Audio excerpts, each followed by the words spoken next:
back to my video. Today I'm going to show you what I packed for my little sister's lunchbox for soccer practice. In here is just your water bottle with water, some ice, and in this little thing, it's so cute.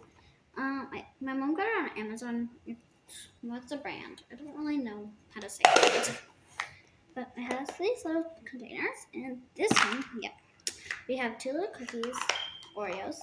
I think it's our favorite cookie.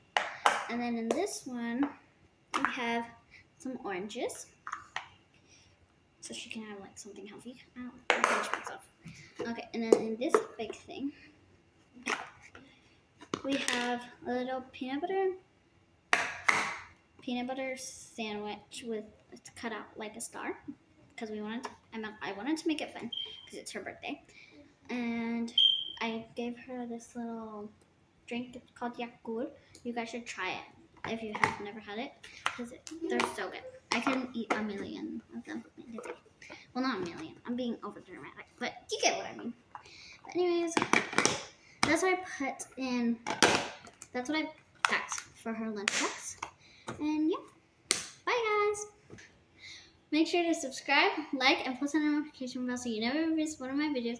And comment down below what grade you're going in. Because I'm going in 5th grade. My little sister is going in kindergarten. My older sister is going into 11th, I think. But yeah, anyways, bye.